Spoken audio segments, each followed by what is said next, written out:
tive o mesmo pesadelo todos os dias por quase 10 anos.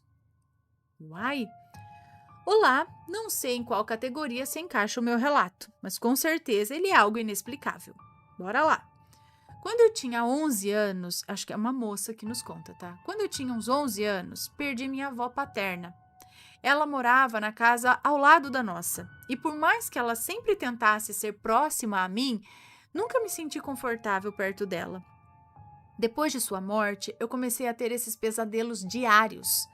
No começo, eu sonhava apenas que estava em casa. Olhava pela porta da cozinha e tinha alguém jogando objetos no corredor do carro. Eu não conseguia ver quem era, somente via os objetos serem jogados. Como jogamos uma bolinha para um cachorro buscar? No sonho, eu sabia que era para eu ir pegar um daqueles objetos, mas eu ficava com medo e acordava assustada. A cada noite, os objetos mudavam. Eram alguns dias brinquedos, outros dias doces ou coisas de papelaria. O pesadelo era sempre o mesmo. Estava na porta e alguém jogava essas coisas para que eu buscasse, e eu acordava aos prantos, assustada. Passou algum tempo e o pesadelo teve uma continuação. No pesadelo, eu saí de casa e fui em direção aos objetos, para tentar ver quem estava ali. Passou algumas noites e eu vi o que para mim parecia ser uma bruxa. E assim ficou por mais algum tempo, meses ou anos, eu não lembro. Eu sempre despertava quando via que era uma bruxa. Com medo dos pesadelos, comecei a dormir com um terço na mão e rezava sempre que eu ia dormir. Quando eu dormia e acordava com o terço na mão, eu não tinha o pesadelo, mas quando o terço saía da minha mão, o pesadelo vinha. Passou mais um tempo e o pesadelo teve mais uma continuidade. Agora, nesse pesadelo, eu estava em casa, olhava na porta da cozinha, uma bruxa jogava objetos para que eu pegasse e quando eu me aproximava, ela virava de costas e saía caminhando. Eu sabia, no pesadelo, que era para eu segui-la, mas eu acordava apavorada. E ficou assim mais um tempo. Após algum tempo, o pesadelo teve mais uma continuidade. Eu estava em casa, olhava na porta da cozinha, ia buscar o objeto jogado pela bruxa, ela virava de costas, saía caminhando e eu conseguia segui-la.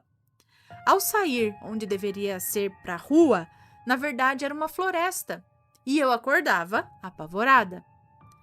Depois de praticamente 10 anos, a minha avó materna faleceu. Na noite do seu falecimento, eu fui dormir com o terço, como de costume, mas quando acordei, o terço estava totalmente arrebentado.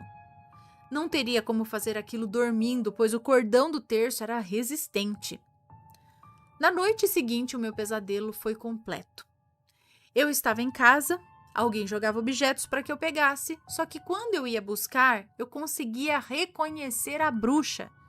E era a minha avó paterna, aquela que faleceu quando eu tinha 11 anos. Eu a segui para dentro da mata. Caminhamos e paramos em um campo com 2 casinhas de 1 quarto apenas. Na primeira casinha havia 2 camas. Em cada uma delas estava um dos meus avós, paterno e materno, que eu nunca conheci, inclusive, somente por foto, pois eles faleceram antes de eu nascer. E na segunda casa também tinha 2 camas. Em uma estava minha avó materna, que tinha acabado de falecer, e a outra estava vazia. A minha avó, a bruxa, entrou na casa sem dizer nada e deitou na outra cama. E eu acordei.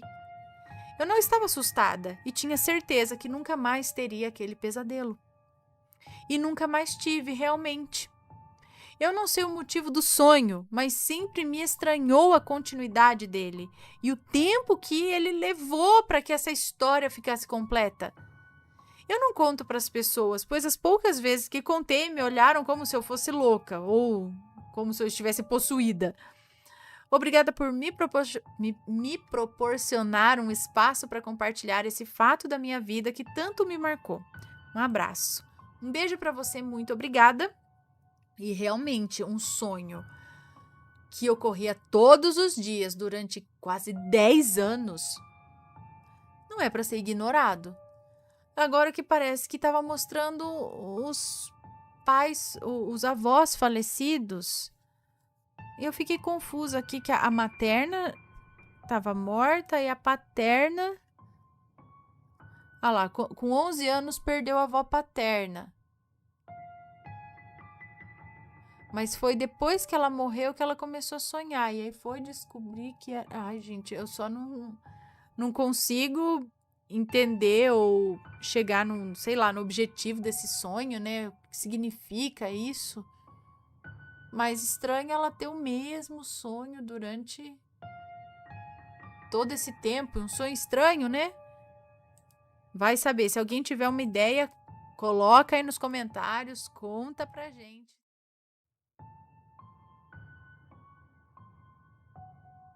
A cigana revelou minha vida passada. Vamos ver. Oi, Ana, Matheus, meu nome é Fulano e vou contar um relato que aconteceu quando eu era criança. Não haverá nomes neste relato. O ano era 1988. Eu moro em Salvador e todo ano, no dia 25 de dezembro, íamos para um arquipélago aqui próximo onde minha família tinha um sobrado na praia, que foi presente de casamento dado do meu bisavô para minha avó. Um sobrado no estilo colonial, porém reformado, bem pintadinho e muito limpo por minhas tias e minha mãe, com um ar sombrio, apesar de ser muito ensolarado, pois ficava na praia, como eu falei.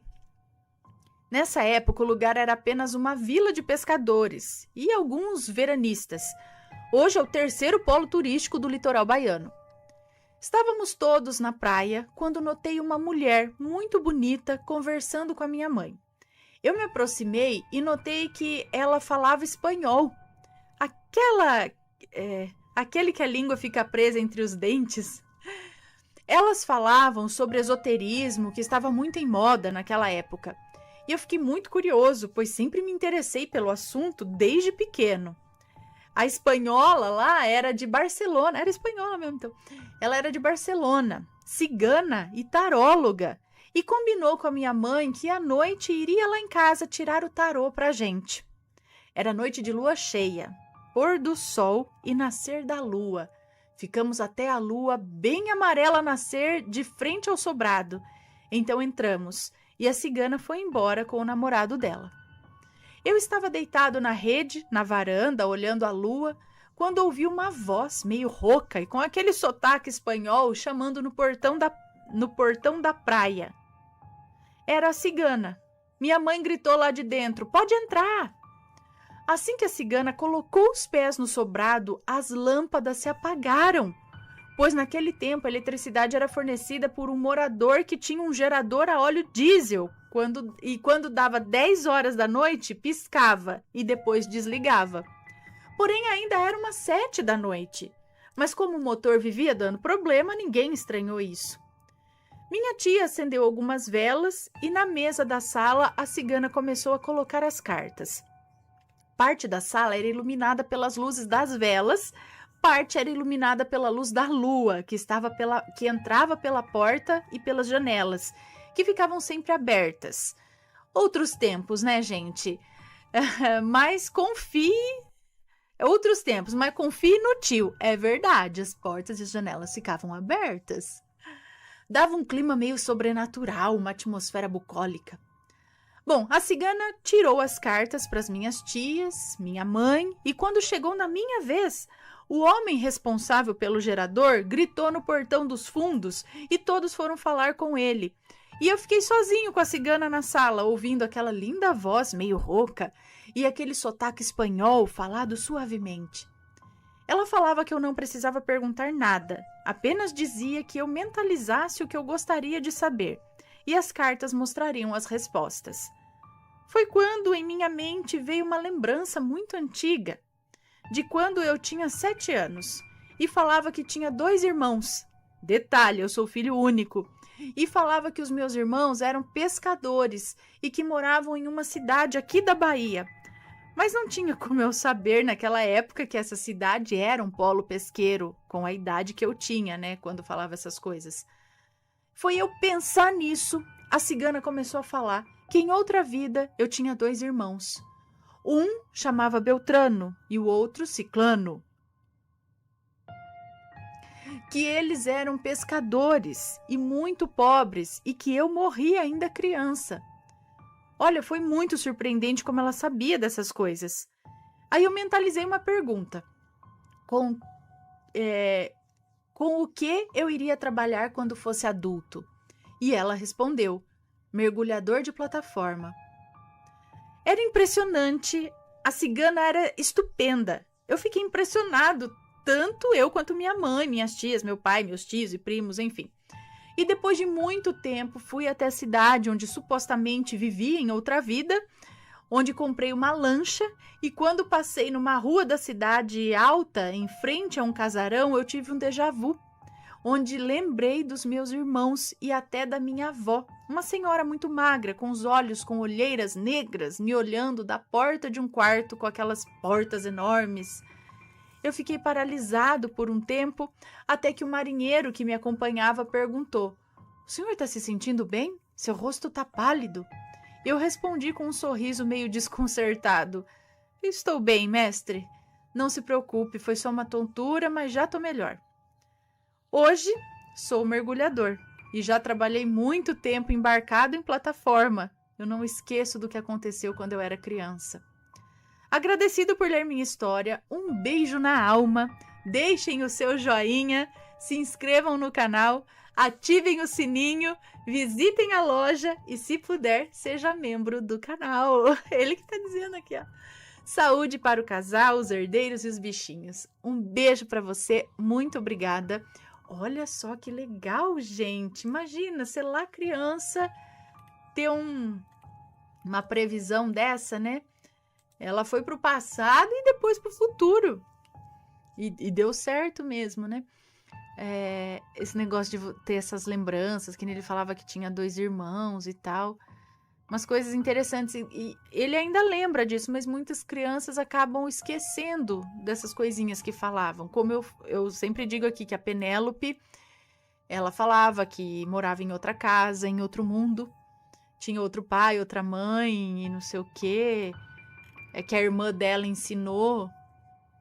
Que ela sempre falava muito Livius. Ah, isso aqui, Livius. Eu falo, o que é Livius, P? Da onde você tirou isso? É bonito, ela falava. Bonito em inglês. E eu falava, em inglês não é Livius. Ela falava, é sim. Eu falei, e da onde você viu? Minha irmã me falou quando eu morava em outro mundo. Gente do céu. E ela falava assim, com afinco. Então vai saber. Alguém aí sabe o que significa Livius? Que ela falava sempre no sentido de, nossa, bonito, que lindo, que legal, sei lá, Livius. Me conta, gostou do relato? Então o que você acha de deixar um comentário aqui embaixo, sempre com respeito, por favor. Além do like, é claro.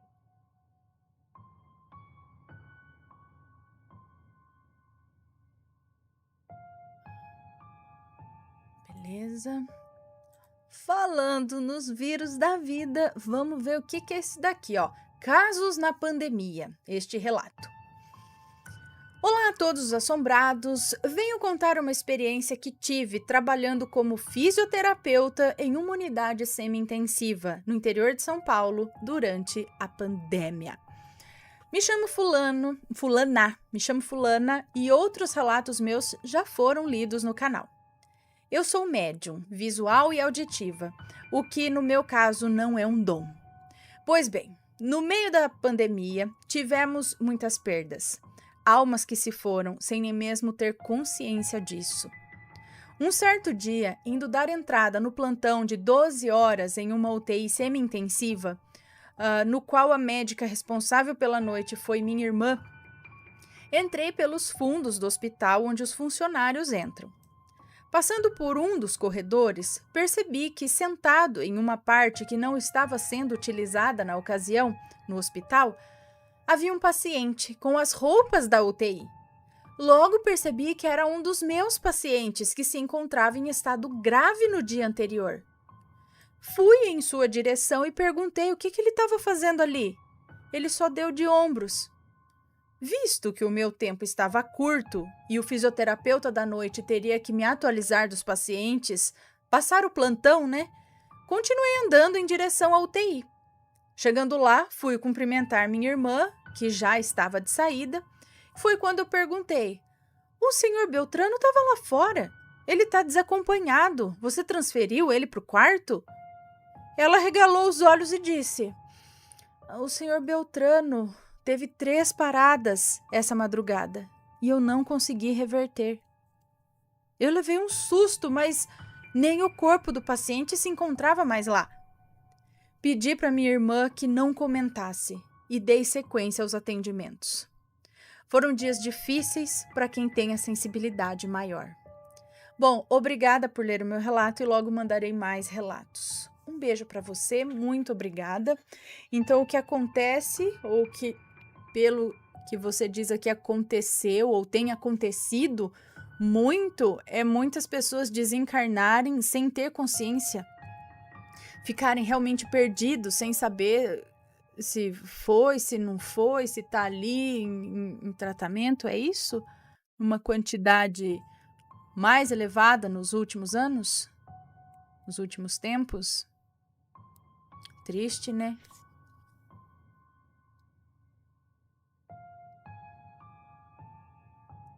Então ele tinha ido a óbito. É isso, ele teve 3 paradas e não conseguiu reverter, então ele foi a óbito naquela madrugada e mesmo assim ele estava por lá. Ai, que susto, mulher! Não falei com você! Não falei com você, que susto! Tô pensando aqui nas pessoas que desencarnam e a mulher começa a falar do meu lado. Não falei. Celular, viu? Tá assustar a gente. Bom, é que eu fiquei pensando aqui, né, justamente nas pessoas que têm essa sensibilidade maior aí de ver realmente os desencarnados num hospital, numa época onde, né, ou em até outros lugares, assim, como que é? Se você já passou por isso, já viu coisas desse tipo em hospitais, trabalhando ou estando por lá realmente apenas como paciente ou acompanhante, manda o seu relato pra gente.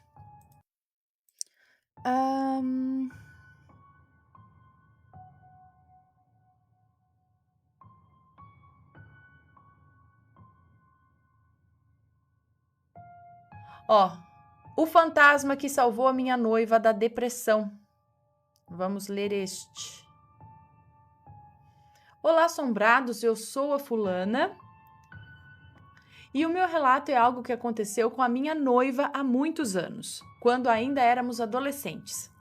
Bom, Ana, eu sou de uma cidade em São Paulo chamada Olímpia. Uai, aqui do lado! Bem famosa por um parque aquático que tem aqui chamado Termas dos Laranjais. Um lugar onde todo mundo já foi. Rio Preto, do ladinho aqui, fica, sei lá, dá meia hora de Rio Preto até Olímpia, 1 hora, sei lá. Todo mundo, tem os parentes em Laranjal Paulista que já vieram mais de uma vez. Eu tenho amigos em Santo André que já vieram no Termas dos Laranjais mais de uma vez.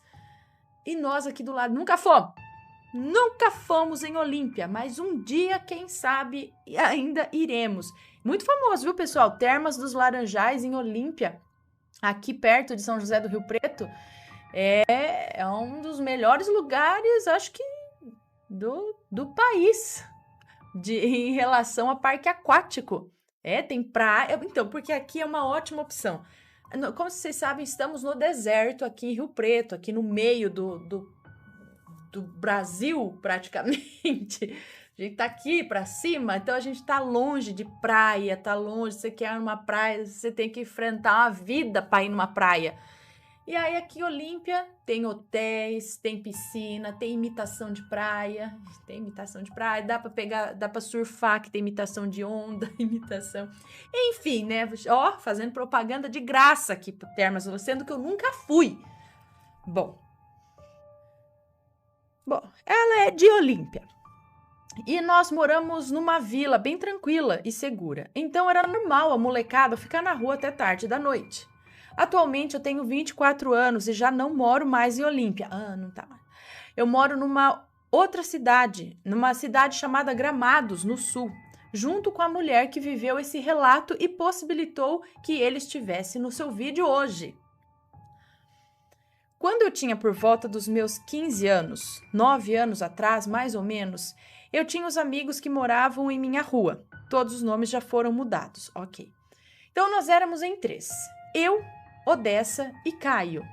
A Odessa era meio quieta, mais comportada que eu e o rapaz.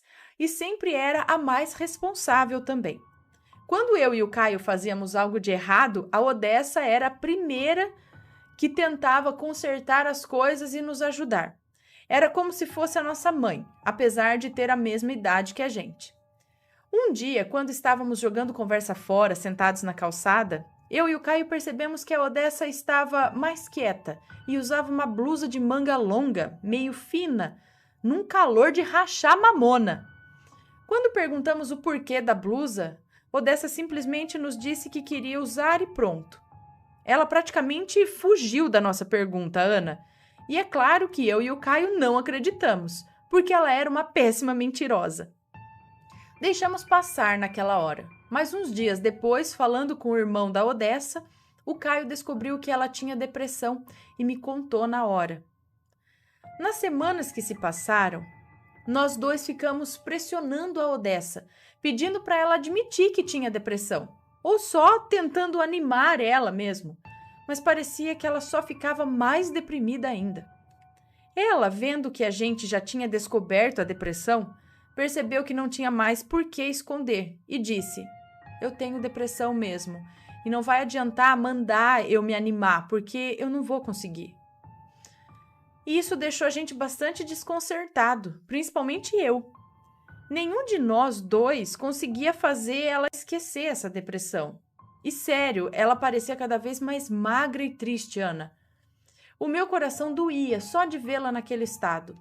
Foram as piores semanas da minha adolescência. Passado um pouco mais de 2 meses de tentativas frustradas, um dia eu e o Caio vimos a Odessa falando sozinha enquanto ela saía de casa. Nós dois paramos de andar e ficamos na esquina da rua, que era a casa do lado da dela, e conseguimos ouvir ela dizer algo como: eu não posso ficar falando com você o tempo todo, porque vão me chamar de louca. Eu e o Caio nos olhamos como quem diz: mas o quê? E decidimos ignorar isso por um tempo e disfarçar. Então viramos a esquina e demos de cara com a Odessa. Depois disso, fomos para a escola normal e o dia terminou como todos os outros. Eu e o Caio sempre chegávamos cedo na casa da Odessa para irmos todos juntos para a escola, e ela às vezes nos esperava na calçada. Então, em alguns dias, nós dois conseguíamos ouvir ela falando com alguém, mas Ana, eu juro para você que nem eu e nem o Caio víamos ninguém ali com ela. Eu não sei como, mas a gente lembra de quase todas as conversas que ela tinha com a pessoa invisível. E os dois sempre conversavam sobre a depressão dela ou sobre a vida dessa outra pessoa, enquanto eu e o Caio não entendíamos nada, porque não víamos e nem ouvíamos ninguém. Mas todos os dias que ela conversava sozinha, nós parávamos para ouvir um pouco e então continuávamos a andar normal, como se não tivéssemos parado para escutar nada. Isso ficou acontecendo por um bom tempo, até que um dia a Odessa chegou para nós dois e disse: eu não tenho mais depressão. Eu e o Caio já tínhamos percebido isso naquelas horas em que a gente parava para escutá-la, mas nós atuamos, né? Fingimos estarmos surpresos, tão bem que ela não desconfiou de nada. Bom, eu só consegui perguntar por quê, e ela disse tudo, Ana, e nem eu esperava.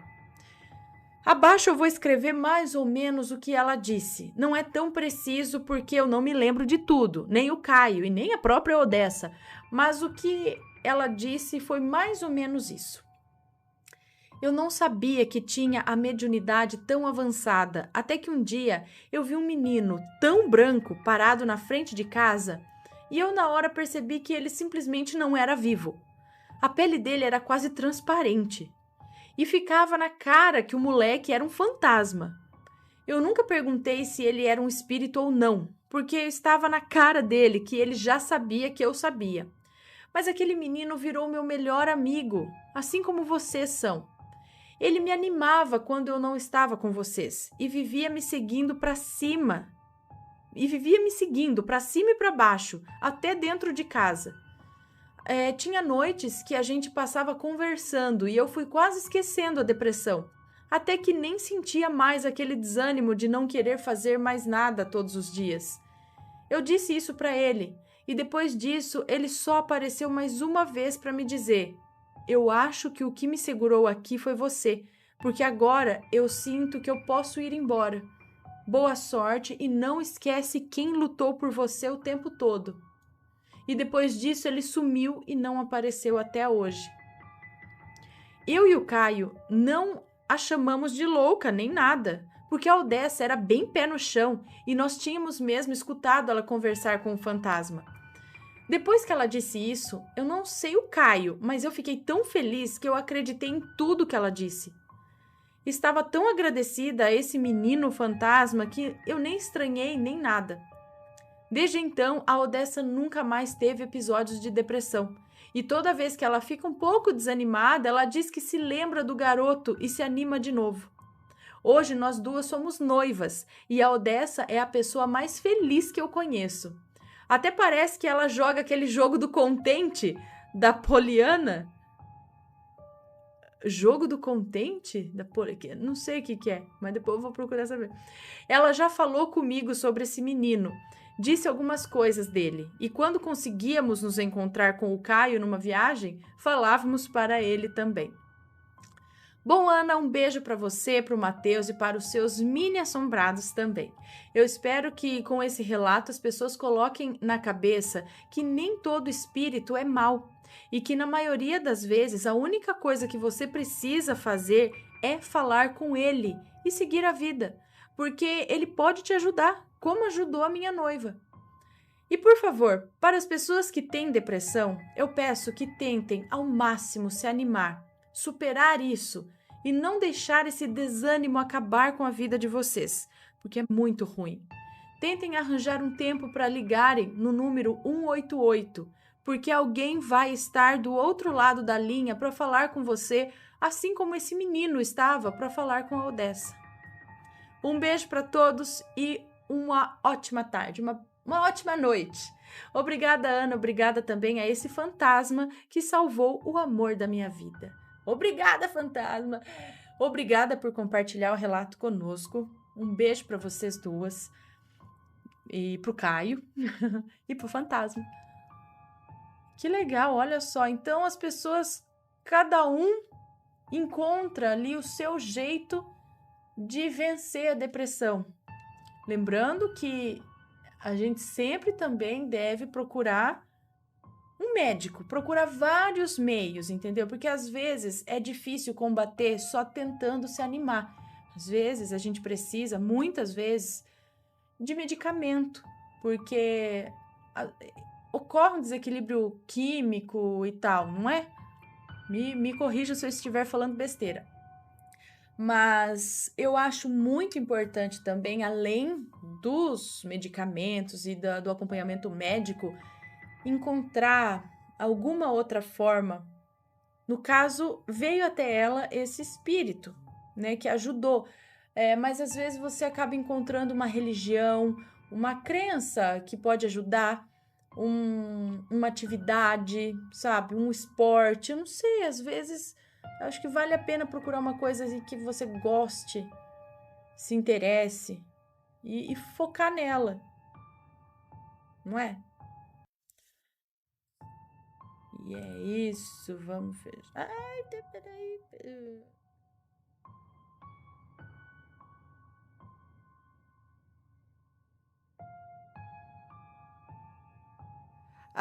Fragmentos de uma vida assombrada. É um relato longo. Olá, Ana, Matheus e família assombrada. Meu nome é Fulana, mas como sei que a Ana vai me chamar de Fulana, eu vou pedir para que me chame então de Uliana. Nome fictício, ok. Pois não gosto muito da fonética da palavra fulana. Sendo assim, caso haja algum nome no decorrer do relato, estarão devidamente trocados, conforme nos é solicitado, para preservar a identidade dos envolvidos. Moro em uma cidade no interior da Bahia e atualmente tenho 28 anos. O relato que vou contar aconteceu comigo. Tenho mais relatos que aconteceram com pessoas próximas a mim, os quais enviarei posteriormente.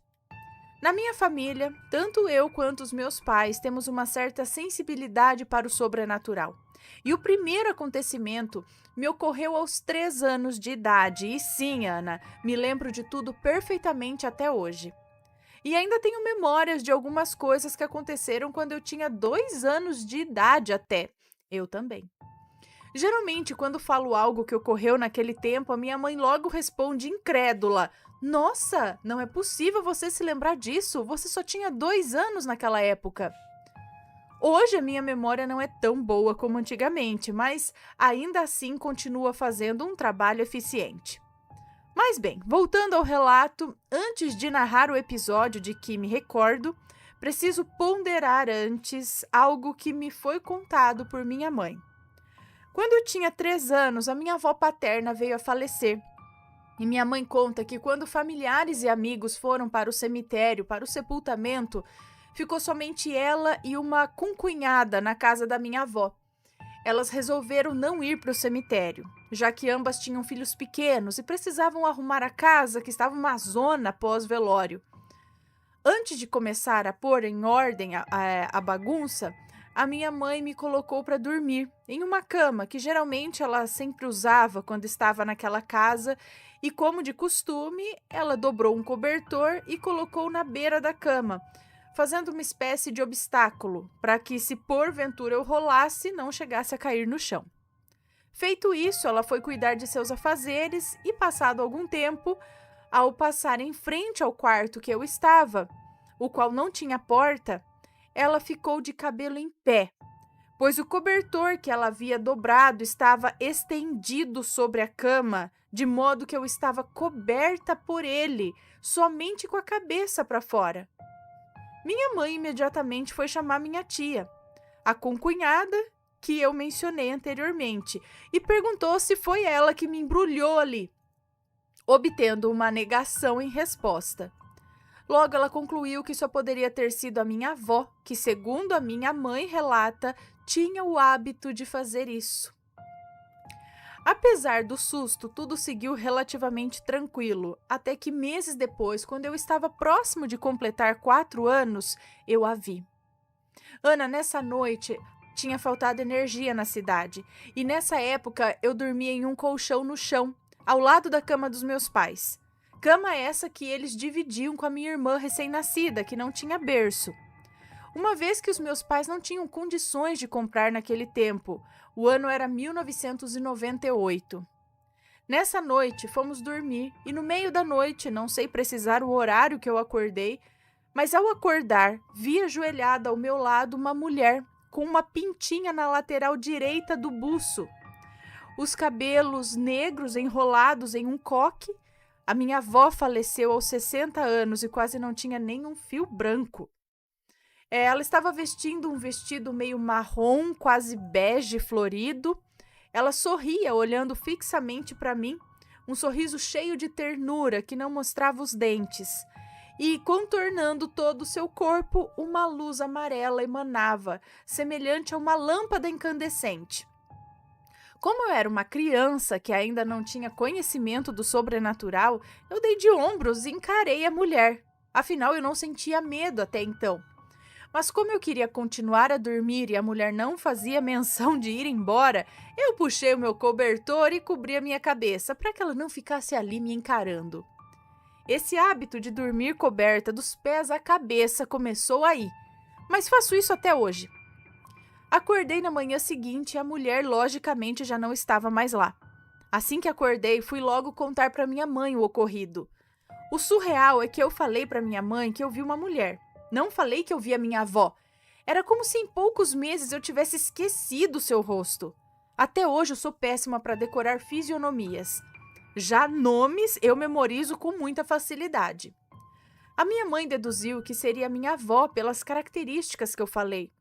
Mas se vocês pensam que ela me disse isso naquele momento, estão redondamente enganados.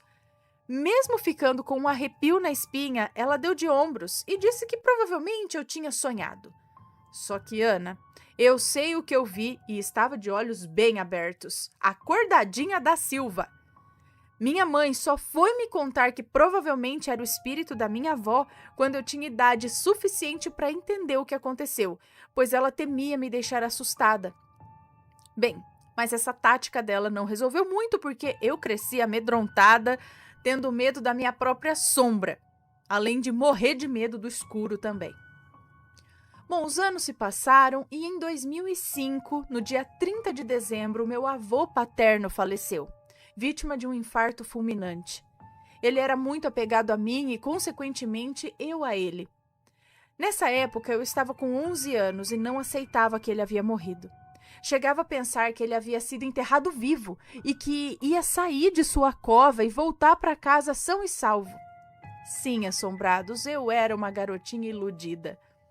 O fato foi que dias após a morte do meu avô, eu passei a ouvir a voz do meu tio me chamando no portão de casa. Esse tio era filho caçula desse meu avô, com a mesma avó que eu vi em espírito anos antes.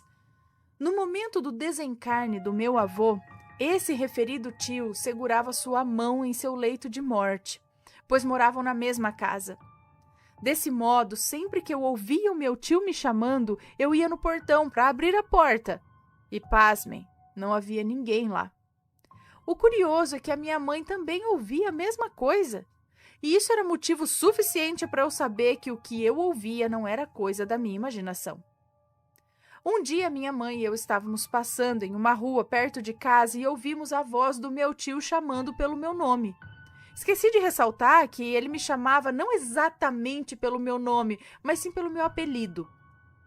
Naquele momento, ao olharmos ao mesmo tempo para trás, pudemos constatar que não havia ninguém. A rua estava deserta. Nos entreolhamos aturdidas e, a partir de então, a minha mãe começou a oferecer missa para a alma dos meus avós. E tudo ficou tranquilo, ou quase tranquilo, porque doravante passei a ter pesadelos horríveis. Sonhava quase todas as noites que estava perdida em ruas escuras. Nos sonhos eu sabia em que rua eu estava, porém eu não conseguia voltar para casa. Ao passo em que sonhava com uma velha medonha que me perseguia em vários sonhos consecutivos. Sua aparência era bizarra, cabelos grisalhos e um sorriso de escárnio escancarado. Sua figura exalava maldade e sempre ela corria atrás de mim. Quando ela enfim conseguia me alcançar e, consequentemente, me agarrar, eu despertava ainda tomada pelo pavor. Era como se aquilo fosse algo bem real. Eu tive esses pesadelos por anos, até completar 17 anos.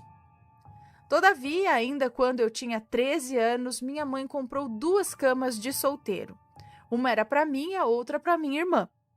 Mas Cassandra, no auge de seus 9 anos, ainda caía da cama se dormisse sozinha. Até então, dormíamos nós duas em uma cama de casal, que agora iria para o quarto de hóspedes. Em uma certa noite, fomos dormir cada qual em sua respectiva cama e fui surpreendida no meio da noite com uma mão apalpando meu pescoço, no escuro.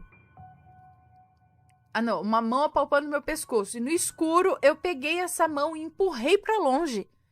Tudo que eu queria era dormir tranquilamente. Mas a mão teimosa voltou a apalpar o meu pescoço. A afastei mais uma vez e a mesma retornou para o meu pescoço logo em seguida pela 3ª vez consecutiva. Já sem paciência, eu gritei: "Para, Cassandra!" Até aquele momento, eu achava que era a minha irmã que tinha caído da cama dela e estava tentando no escuro, e estava tateando no escuro, com o objetivo de encontrar o seu leito. Porém, minha teoria foi refutada por minha mãe, que ao ouvir o meu grito veio imediatamente ao nosso quarto e, acendendo a luz, pôde constatar que minha irmã dormia em sono profundo. Mesmo assim, ela ainda acordou a pobrezinha para questionar se a mesma havia caído da cama, e ela, sonolenta, respondeu obviamente que não. Ana, eu juro que eu estava com tanto sono que nem senti medo naquele momento. No entanto, essa mão veio me perturbar mais 3 noites seguidas, e foi então que eu fiquei apavorada. Eu não conseguia mais dormir sozinha e sempre juntava a minha cama com a da minha irmã para tentar amenizar o pavor. Minha mãe, mais uma vez, foi oferecer missa para as almas. Ai, mordi a boca. Meus pais se consideram católicos, apesar de muito raramente frequentarem as missas. Já eu, hoje, não tenho nenhuma religião, pois não gosto de me prender a rótulos. Eu respeito todas as religiões e confesso que gosto bastante do espiritismo, mesmo não frequentando nenhum centro espírita.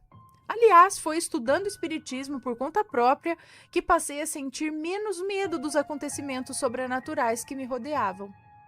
Depois de 3 visitas dessa mão misteriosa, ela resolveu me deixar em paz. Mas volta e meia eu via vultos e sentia cheiros de vela sem ter nenhuma vela acesa em casa. Enquanto isso, a velha medonha me aterrorizava em sonhos, ou melhor, em pesadelos. A última vez que a vi no sonho foi bizarro. O pesadelo iniciava com uma escuridão e logo surgia uma esfera de claridade que ia meio que caminhando, sabe? Como se fosse o foco de uma lanterna iluminando uma parede na escuridão. E de repente essa lanterna, entre aspas, parava focando o rosto da velha supracitada. Nesse momento, eu acordei num sobressalto, morta de medo, e ao pegar o meu celular para me distrair, pois não mais conseguiria dormir, entrei em um site para fazer download de vários, se não me engano, se chama fazer download de vídeos, de vários. Fazer download de vídeos, se não me engano, se chamava não sei o quê. E coincidentemente ou não, foi tão coincidência assim, eu vi um anúncio que dizia em inglês: Prayer has the power to change your life. Traduzindo, a oração tem o poder de mudar a sua vida. Eu tive certeza que essa frase era para mim, pois eu tinha e tenho até hoje o hábito de dormir sem orar. Hábito que estou deixando, pois percebi que quando eu oro, eu tenho uma noite de sono mais tranquila. Depois desse dia, essa velha nunca mais me perturbou, graças a Deus. Foi bem nessa época que eu passei a me interessar pela doutrina espírita e pela projeção astral. E por falar em projeção astral, consegui fazer uma projeção uma única vez, e isso pode ser história para um próximo relato. Agora, toda vez que eu sei que estou prestes a ter um desdobramento, eu me forço a acordar, pois tenho medo de ver coisas que não quero ver. Quando eu tinha 18 anos, mais precisamente no período eleitoral, eu vi mais uma aparição.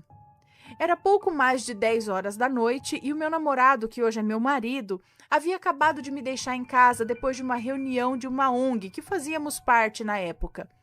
Ele foi embora logo que eu adentrei o portão, deixando-me sozinha, uma vez que minha irmã e minha mãe estavam em um comício do candidato favorito lá da minha mãe.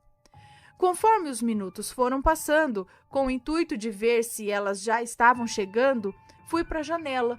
E nesse momento, na rua, à minha frente, a mais ou menos 6 metros de distância, vejo no meiozinho da rua uma mulher com uma longa túnica branca, parecendo uma camisola de hospital.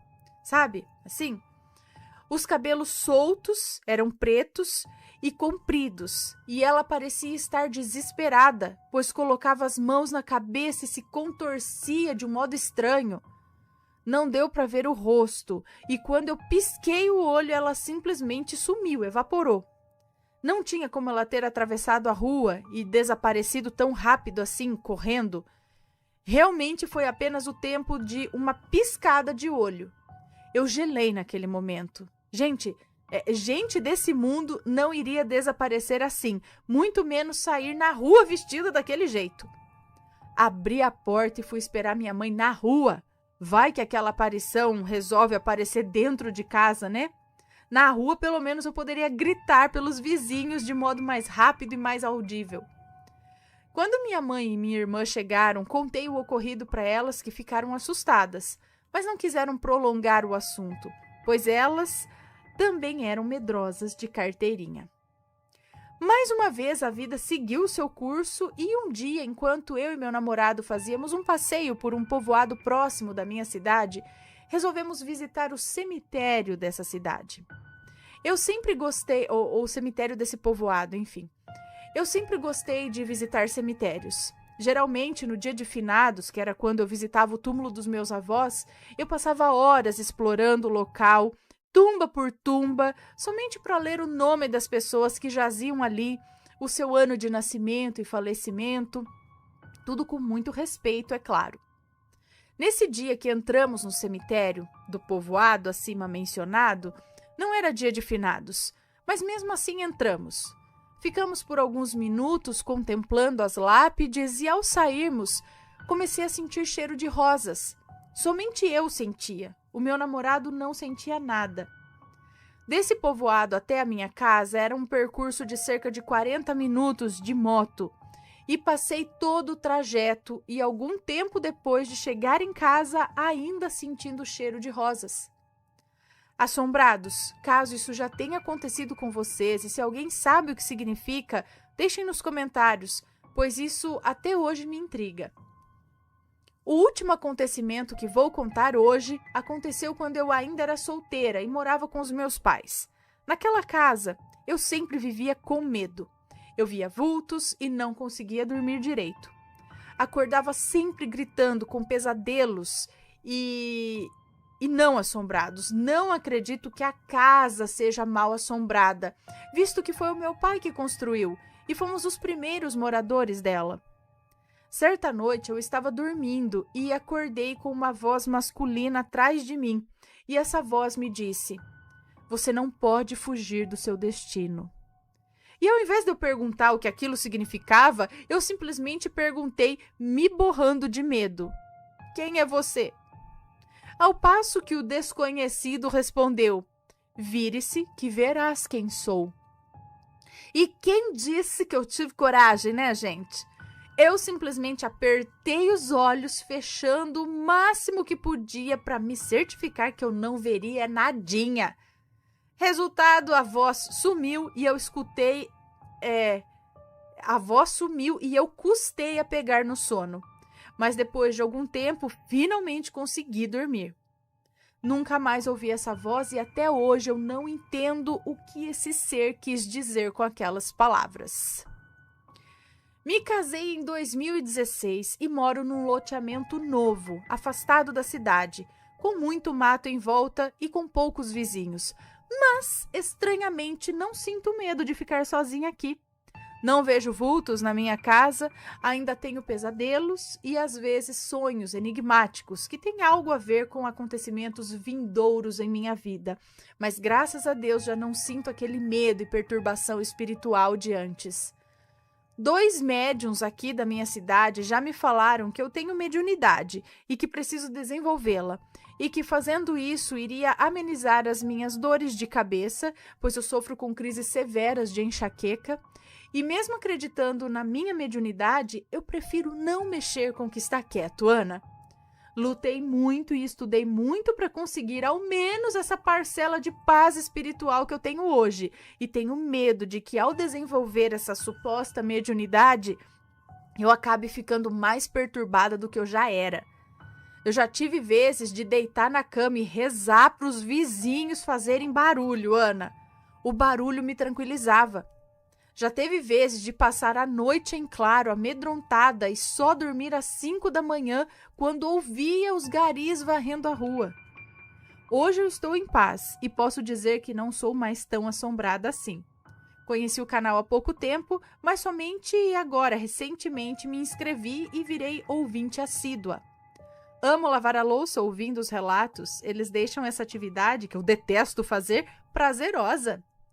Eu cheguei a conhecer o blog ou o site sobrenatural.org também, mas na época não tinha coragem para ler os relatos. Um beijo para você, para sua família e todos os assombrados inscritos no canal.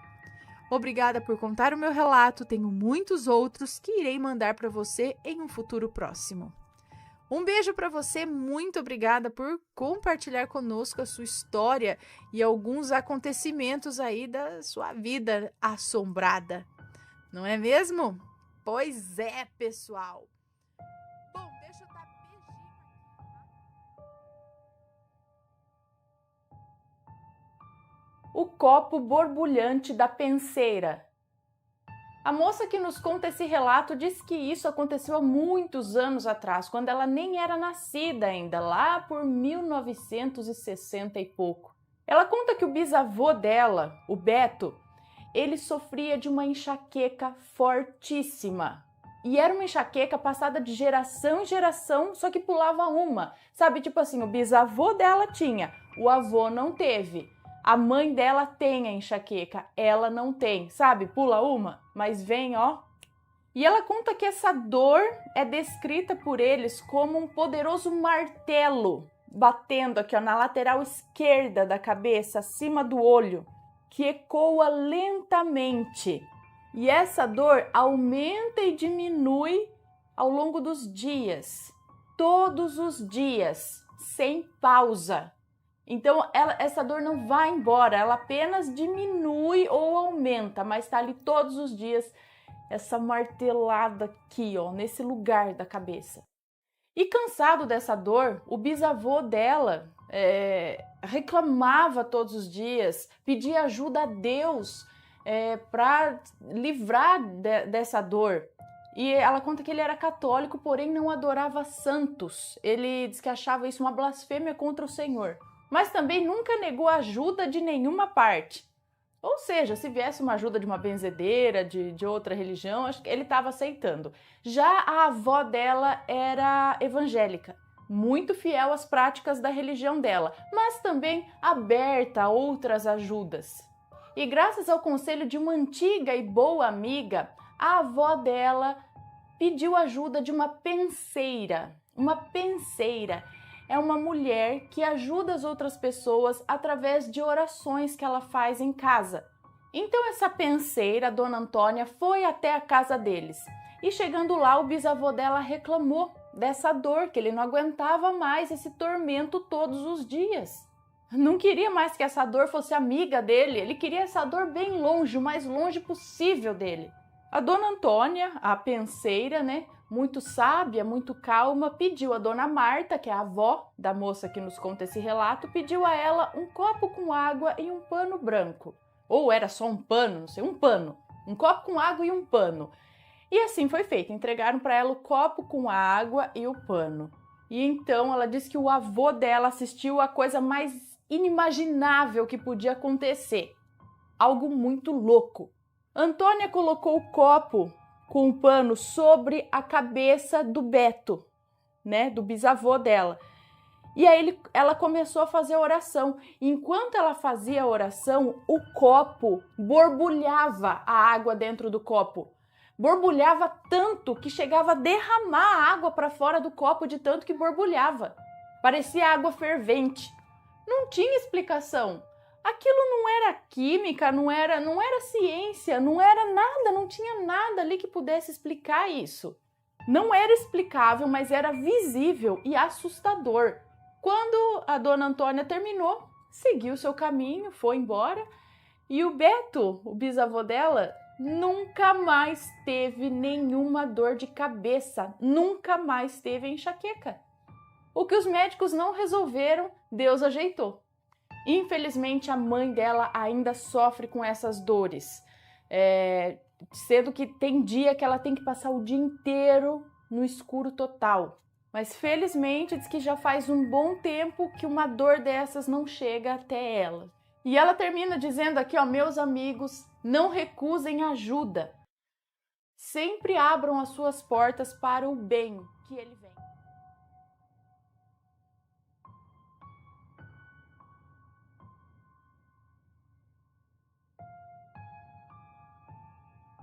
Vamos ver esse então. Edite da faculdade.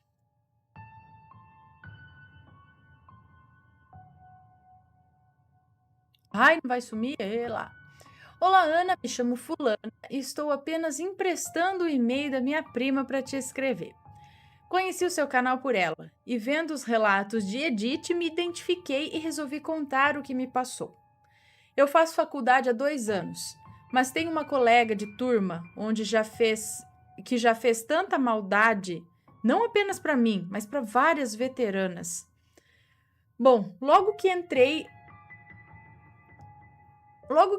observei que ela tinha que tirar onda com a minha cara e me humilhar na frente de todos. Eu me sentia muito envergonhada, porém não tinha o que fazer. Era enfrentá-la e deixar os dias se passarem. Ela me atormentou durante 3 meses e meio, mesmo com outras veteranas e veteranos que chegavam. Mas tinha um rapaz que se tornou meu amigo e me ajudava a enfrentá-la e me ajudava a enfrentar o que a fulana fazia. Logo que fiz amizade com esse moço, descobri que era dele que a Edith gostava. Ela era totalmente apaixonada por ele.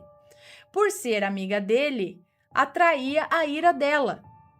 Certo dia, já na aula, o professor pediu para fazermos grupos para novas experiências. E lá vai eu no grupo da Edith. Supliquei para me deixar em outro grupo, mas ela se fez de boa aluna e falou para o professor que eu não precisava ter medo de errar na prova, de errar na nova experiência, que o grupo ia me ajudar. Eu não tive escapatória. Então foi aí que apenas eu estava no grupo de Edith e suas editetes. Pois tudo que uma fazia, os outros imitavam. Ana, a raiva que ela sentia por mim, era tanta que da própria boca dela eu ouvi que iria fazer de tudo para me afastar do fulano. Eu fiquei com medo, sim, porque ela não brincava com o que falava. Dias foram se passando e, por algum milagre, ela me deixou em paz. E quando eu menos esperava, ela me apareceu querendo me presentear com um pingente. Olha lá, gente, cuidado. Eu aceitei para não ficar no meu pé e me humilhar como fazia antes. Levei o pingente embora e deixei no fundo de uma gaveta e esqueci lá. Naquela noite eu fiquei com insônia e resolvi ir até a sala assistir um filme na Netflix. Tava tudo calmo, até que escutei alguém me chamar. Fui ver e não era ninguém. Voltei a assistir o filme novamente, me chamaram. E não era ninguém, até que vi um vulto passar por trás de mim e correr em direção ao corredor, como se fosse para o meu quarto. Eu, morrendo de medo, fui ao meu quarto para ver e nada eu vi. Achei que era coisa da minha cabeça e deixei isso para lá. O sono chegou e eu fui dormir. Dia seguinte foi a mesma rotina de sempre, menos a minha saúde, que naquele dia amanheci gripada. Dias se passavam e a gripe não passava. Ela piorava a cada dia. Fui ficando tão doente que eu estava definhando. Eu já não ia mais para a faculdade por motivos de doença. Meu amigo vinha me visitar sempre, mas conforme eu ia piorando, o médico pediu para eu me isolar do contato com outras pessoas, a não ser os membros da família. Então a minha tia, que é pastora, veio me ajudar. Veio me visitar. Assim que ela chegou, foi logo me ver. Conversamos como se nada tivesse acontecido, mas até que ela disse: minha querida, eu vim aqui a uma missão. Deus me revelou em sonho o que te prende nessa cama, que estava te matando aos poucos. Disse também que ela iria orar e pedir a Deus para revelar a ela. Então foi aí que ela me disse: meu anjo, sabe um presente que você ganhou e não deu importância? Lembre-se onde ele está. E se livre dele. Pois isso é a sua ruína atual. Lembrei e disse onde estava.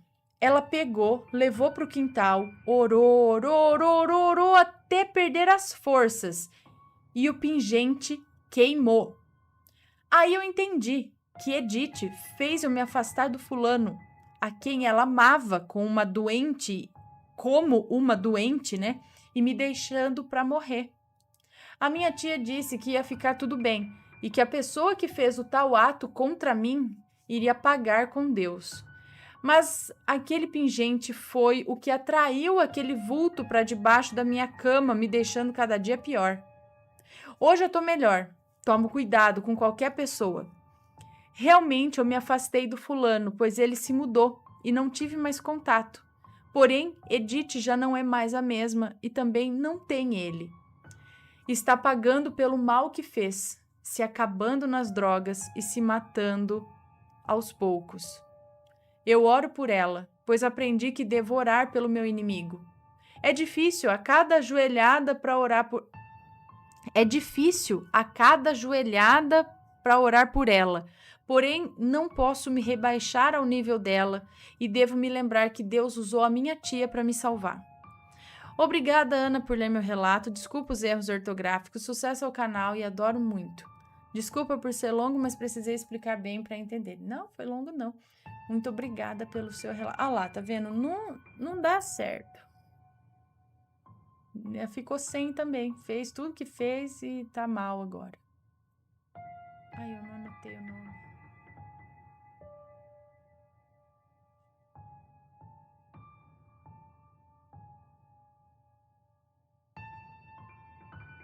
O que apareceu para ele? É uma moça que nos conta.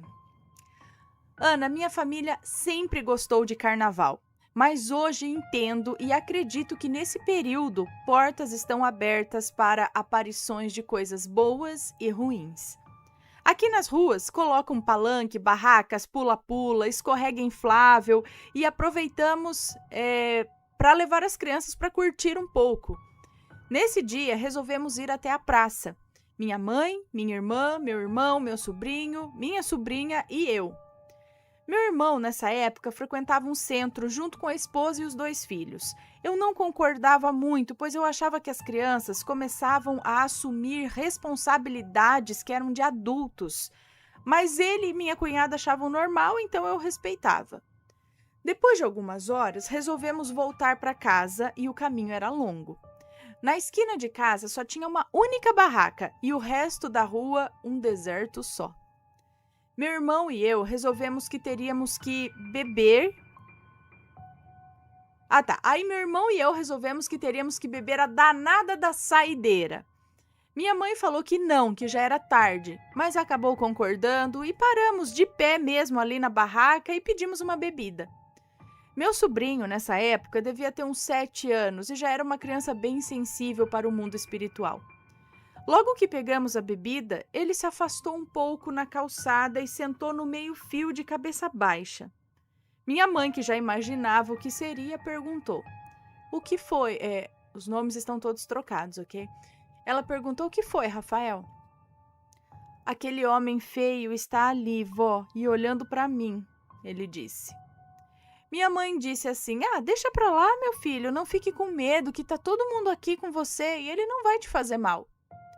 Ana, na mesma hora, eu só vi as cadeiras voando, garrafa quebrando e de uma hora para outra, as 4 pessoas que estavam sentadas bebendo ali começaram a brigar. Nós já estávamos mais afastados, perto do meu sobrinho, então nos afastamos mais ainda e fomos direto para casa.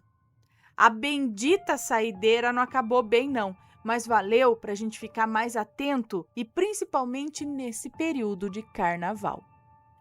Como se alguma coisa tivesse solta por aí atentando o povo, né? Muita bebida, muita coisa acontecendo e então o negócio ferve do lado espiritual também. E aí, tá gostando dos relatos? Então o que você acha de deixar um like aí no vídeo, hein? Gosta dos relatos? Deixa o seu like, mesmo que seja nos cortes.